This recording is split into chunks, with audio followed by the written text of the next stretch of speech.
தொண்டை நாட்டு தேவார தலங்களை 28வது தலமாக நம்ம பார்க்க போகிறது திருக்கழுக்குன்றம். 2 கோவிலாக இருக்குது. மலை மேல் உள்ள கோவில் வந்து வேதகிரீஸ்வரர் கோவில் சொல்லுவாங்க. கீழே உள்ள கோவிலை தாள கோவில்னு சொல்லுவாங்க. இறைவன் பேர் பக்த ஜலேஸ்வரர். இறைவியார் பேர் வந்து மேலே உள்ளவங்களுக்கு பெண்ணி நல்லாமைன்னு சொல்லுவாங்க. கீழே உள்ளவங்களுக்கு திரிபுர சுந்தரி. கழுகுகள் எல்லாம் ராமேஸ்வரத்தில் வந்து குளித்துவிட்டு அதாவது இந்த கழுக்குன்றத்தில் வந்து சாப்பிட்டுட்டு காசியில் அடைக்கலம் தேடுறதா சொல்கிறாங்க. 500 அடி உயரமுள்ள இந்த மலையில் எப்போதும் உச்சி பொழுதுல கழுகு வந்து உணவு சாப்பிட்டுட்டு போயிடுமா. அதனால் இதை பேர் பச்சை தீர்த்தம்னு குறிப்பிடுறாங்க. ஜெயங்கொண்ட சோழ மண்டலத்து களத்தூர் கோட்டத்து திருக்கழுக்குன்றம், உலகளந்த சோழபுரம் திருக்கழுக்குன்றமுடைய நாயனார் கோவில் கல்வெட்டில் சொல்லப்படுது.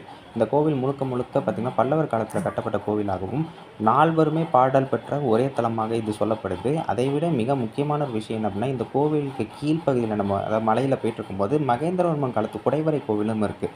கல்வெட்டுகள்னு பார்த்திங்கன்னா ராஜாதிராஜன் காலகட்டத்தில் 2 திருடர்கள் வந்து மாறுவேடம் போட்டு வரும்போது அதில் ஒருத்தனோட தலையை வெட்டி கொன்றதாக கல்வெட்டு தகவல் நமக்கு சொல்லுது.